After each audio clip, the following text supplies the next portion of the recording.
आज का मेरा टॉपिक चैप्टर नंबर 7 में पावर से रिलेटेड है।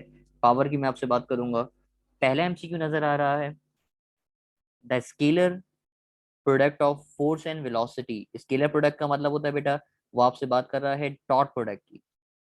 डॉट प्रोडक्ट के अंदर डॉट प्रोडक्ट किस किस का, फोर्स और वेलोसिटी का। तो आप तमाम लोगों ने पावर का फॉर्मूला पढ़ा है। पावर का एक बेसिक फॉर्मूला तो ये पढ़ा हुआ है, P is equal to F dot v, यानी power is the dot product of force and velocity. ये आपके पास फॉर्मूला है। तो फर्स्ट एमसीक्यू का जो करेक्ट जवाब मुझे नजर आ रहा है, एमसीक्यू नंबर 1 का, यानी the scalar product of force and velocity is called power. तो करेक्ट आंसर हो जाएगा option number A. MCQ number 2 में आपसे कह रहा है हॉर्स पावर एचपी, जिसको आप हॉर्स पावर बोलते हो, is related with what by the relation. अब आपको बेटा ये रिलेशन याद रखना है, कन्वर्जन आपको न्यूमेरिकल में सिखाई है। 1 हॉर्स पावर बराबर होता है 746 वॉट के। और एक और कन्वर्जन आपने सीखी हुई है, 1 हॉर्स पावर बराबर होता है बेटा 550 पाउंड फुट पर सेकंड के। दोनों कन्वर्जन में फर्क क्या है? इसमें से एक इस्तेमाल होती है एम के एस सिस्टम में, ये जो नजर आ रहा है ये इस्तेमाल होती है एम के एस सिस्टम में, और ये जो नजर आ रहा है ये इस्तेमाल होती है एफ पी एस सिस्टम में। मेरा नहीं ख्याल आपको बताने की जरूरत है एम के एस एफ पी एस क्या होता है, आपको याद होगा। एम के एस होता है meter kilogram second, F P S होता है फुट पाउंड और सेकंड। तो एमसीक्यू नंबर 2, अच्छा क्योंकि उसने वॉट की बात की हुई है, तो करेक्ट जवाब बेटा मुझे नजर आ रहा है ऑप्शन नंबर डी, यानी 1 हॉर्स पावर बराबर होता है किसके, 746 वॉट के। एमसीक्यू नंबर 2 के बाद आते हैं एमसीक्यू नंबर 3 की तरफ। एमसीक्यू नंबर 3 में आपसे कह रहा है your weight is 600 newton, you climb a hill of 10 meter height in 10 second, you possesses power of what. अब आपको पावर निकाल के दिखानी है।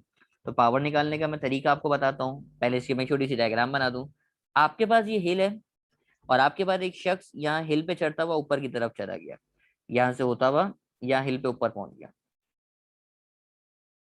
अब इस तरह का एमसीक्यू अगर है तो अब आपको याद रखना है कि एमसीक्यू किस तरीके से होगा।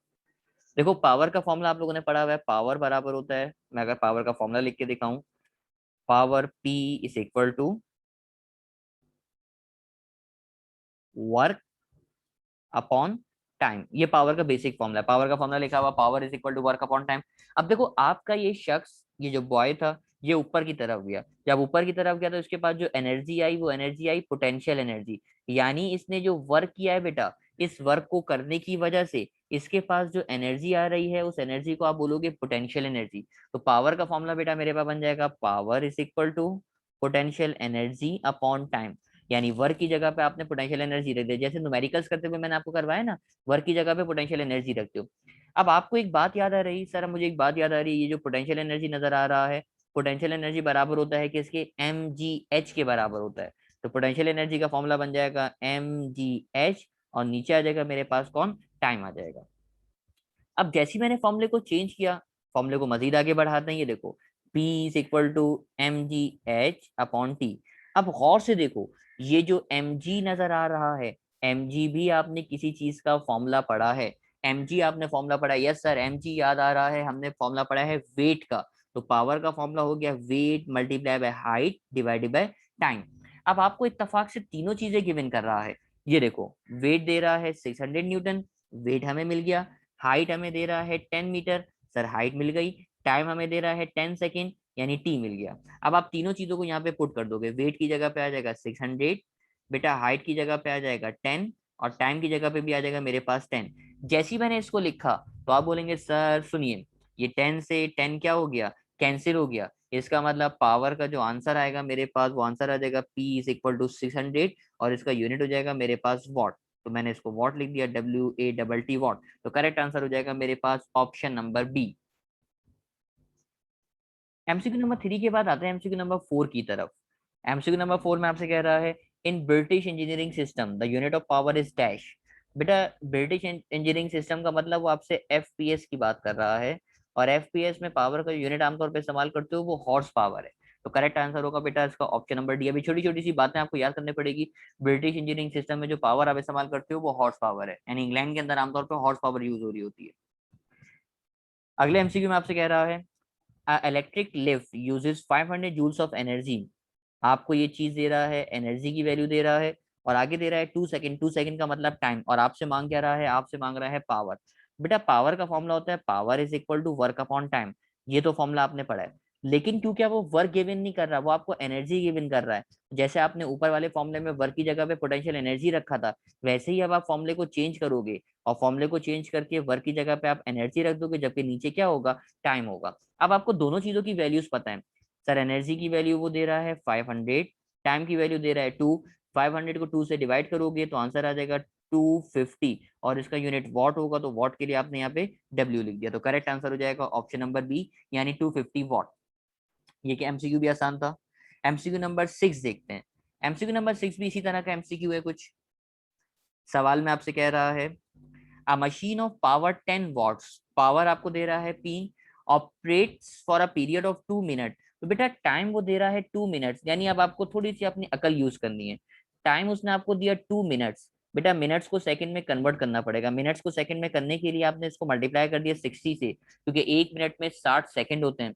2 को 60 से मल्टीप्लाई करोगे तो आंसर आ जाएगा आपके पास 120 सेकेंड्स। और आपसे मांग क्या रहा है, वर्क डन। वर्क डन मतलब डब्ल्यू निकाल के दिखा दो। तो पावर का फॉर्मूला आपने अप्लाई किया, पावर का फॉर्मूला है मेरे पास वर्क अपॉन टाइम। बेटा दोनों चीजों की वैल्यूज आपको गिवन कर रहा है, पावर की वैल्यू दे रहा है 10, टाइम की वैल्यू दे रहा है 120। दोनों की वैल्यूज को रखोगे और इसको मल्टीप्लाई करके आंसर निकालोगे। तो मैंने यही काम किया, पावर की जगह पे रखा 10, वर्क मुझे चाहिए, टाइम की जगह पे रखा 120।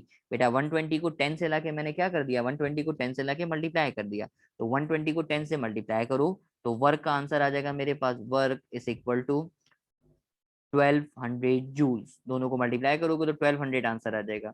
यानी करेक्ट आंसर जो मुझे नजर आ रहा है वो है ऑप्शन नंबर सी, यानी 1200 जूल्स। एमसीक्यू नंबर 6 के बाद एमसीक्यू नंबर आते हैं 7 की तरफ।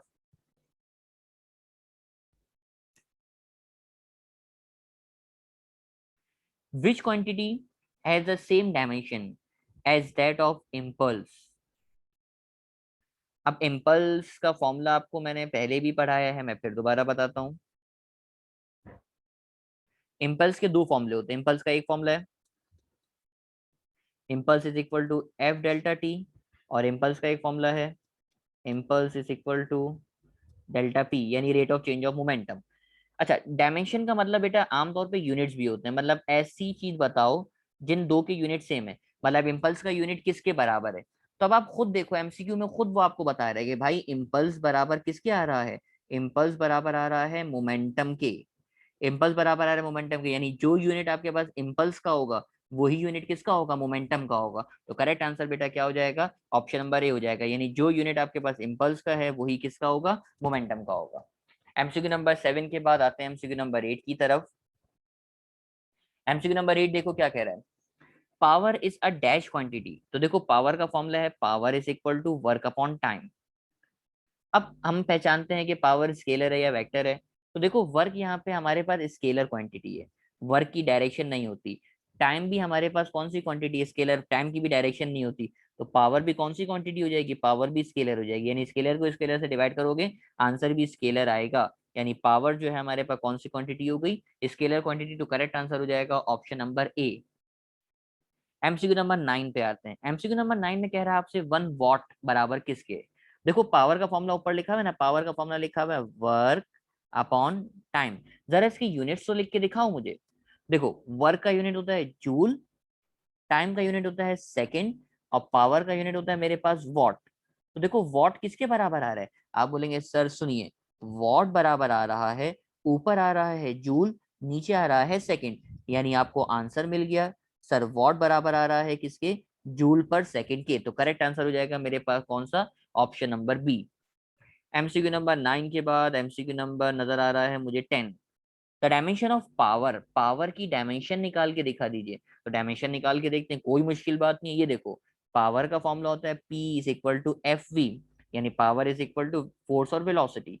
बेटा अब डायमेंशन तो आपको याद होंगी ना, बेटा याद करो फोर्स की डायमेंशन आपको मैंने जबानी याद कराई थी। फोर्स की डायमेंशन क्या होती है, आप तमाम लोग मुझे जवाब दोगे M L T-2। डायमेंशन आपको निकालना आती है, आपने फोर्स की डायमेंशन निकाली, फोर्स की डायमेंशन आ रही है मेरे पास MLT-2। बेटा बराबर में नजर आ रही है वेलोसिटी। तो वेलोसिटी की डायमेंशन भी आपके पास कॉपी में लिखी हुई है, वेलोसिटी की डायमेंशन होती है LT -1। तो ये हो गया मेरे पास एल टी -1।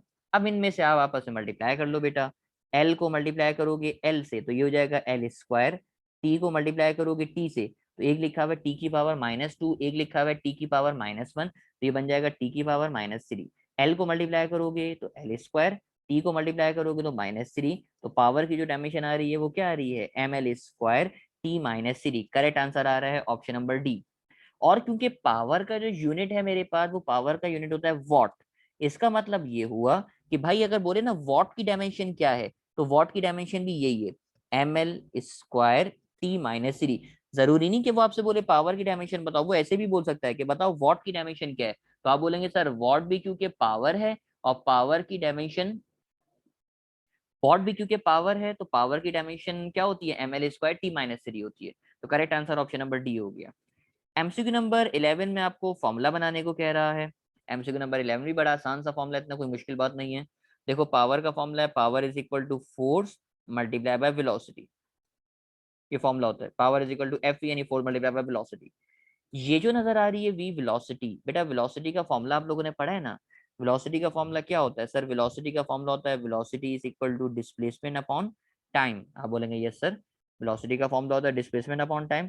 तो आप यहाँ से वेलोसिटी को अगर हटाओगे तो पावर का फॉर्मूला क्या बन जाएगा, आप बोलेंगे सर पावर का फॉर्मूला बन जाएगा P is equal to F, और वेलोसिटी की जगह पे आ जाएगा D अपॉन टी। तो ये पावर का एक और फॉर्मूला बन गया, power is equal to F multiply by D upon T. तो करेक्ट आंसर आपको कौन सा वाला नजर आ रहा है, आप बोलेंगे सर करेक्ट आंसर नजर आ रहा है ऑप्शन नंबर सी, यानी F dot D upon T. Correct answer हो गया। एमसीक्यू नंबर 11 के बाद आते हैं एमसीक्यू नंबर 12 की तरफ। इस तरह का एमसीक्यू अभी भी किया था थोड़ी देर पहले। क्या man weighing 600 Newton climbs vertically upward in 8 second, his rate of working. अच्छा एक अजीब सी बात करी उसने आपसे, उसने आपसे कहा रेट ऑफ वर्किंग। बेटा याद रखना ये जो नजर आ रहा है ना रेट ऑफ वर्किंग, इस रेट ऑफ वर्किंग का मतलब होता है पावर। पावर क्यों होता है, उसने कहा ना बेटा रेट, रेट का मतलब होता है डिवाइड कर दो टाइम से, और वर्क को अगर टाइम से डिवाइड करते हो तो पावर ही तो बनता है।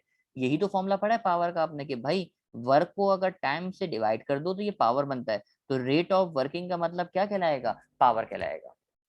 अब पावर का फॉर्मूला आपने थोड़ी देर पहले ऊपर ड्राइव किया था, मैं डायरेक्ट दिखा रहा हूँ आपको, ये देखो पावर का फॉर्मूला ड्राइव किया आपने एमसीक्यू नंबर 3 में, क्या लिखा है पावर का formula, weight multiply by height divided by time. Formula क्योंकि आपने ड्राइव किया हुआ तो आप डायरेक्ट ही करोगे, पावर का formula weight multiply by height divided by time. तो आपने फॉर्मूला लिखा power is equal to weight multiply by height divided by time. बेटा वेट आपको दे रहा है 600, ये रहा। हाइट आपको दे रहा है 5, टिक लगाया मैंने, हाइट ये रही 5, और जबकि टाइम आपको दे रहा है बेटा कितना, 8 दे रहा है। अब इसको आप सॉल्व कर लीजिए, 600 को 5 से मल्टीप्लाई करो तो आंसर आएगा 6×5 = 30, 3000, 3000 को 8 से डिवाइड कीजिए। कैलकुलेटर निकालते हैं, कैलकुलेटर में सॉल्व करते हैं,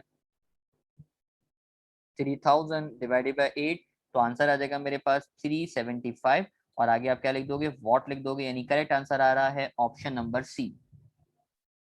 एमसीक्यू नंबर 12 के बाद एमसीक्यू नंबर 13, 14 और 15, लास्ट 3 एमसीक्यूज हैं पावर के।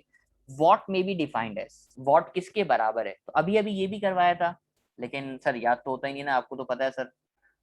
अब वॉट किसके बराबर है, पावर का फॉर्मूला देखा था ना, पावर का फॉर्मूला था वर्क अपॉन टाइम। तो बेटा वर्क का यूनिट था जूल, टाइम का यूनिट था सेकेंड, पावर का यूनिट था वॉट। तो वॉट किसके बराबर आ रहा था, आप बोलेंगे सर सुनिए वॉट बराबर आ रहा था जूल पर सेकेंड के। तो करेक्ट आंसर हो जाएगा ऑप्शन नंबर बी, यानी जूल पर सेकेंड। जबकि एमसीक्यू नंबर 14 भी आपको मैंने क्लास के स्टार्ट में ही बताया, ये 1 हॉर्स पावर किसके बराबर होता है, तो बेटा दो कन्वर्जन लिखवाई थी, या तो 1 हॉर्स पावर बराबर होता है 746 वॉट के, लेकिन क्योंकि वो वॉट वाली वैल्यू नहीं दे रहा तो आप दूसरा वाला इस्तेमाल करोगे, 1 हॉर्स पावर बराबर होता है 550 पाउंड फुट पर सेकेंड के।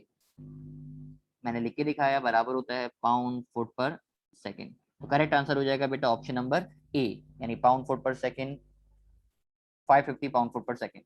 लास्ट एमसीक्यू एमसीक्यू नंबर 15, फिर दोबारा वही है, आपको वेट दे रहा है 600, हाइट दे रहा है 4 मीटर, टाइम दे रहा है 3 सेकेंड, टाइम मांग रहा है। अभी फॉर्मूला लिखा था आपने थोड़ी देर पहले, ये power is equal to weight multiply by height divided by time. Solve कर लो बेटा इसको, वेट की जगह पे आ जाएगा 600, हाइट की जगह पे आ जाएगा 4, टाइम की जगह पे आ जाएगा 3।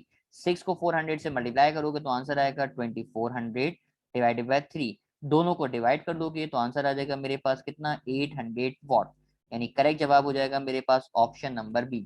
तो यहाँ पहुंच के आपके पावर के एमसीक्यूज कंप्लीट हुए। उम्मीद करता हूँ आपको पावर के एमसीक्यूज समझ में आ गए होंगे। एमसीक्यूज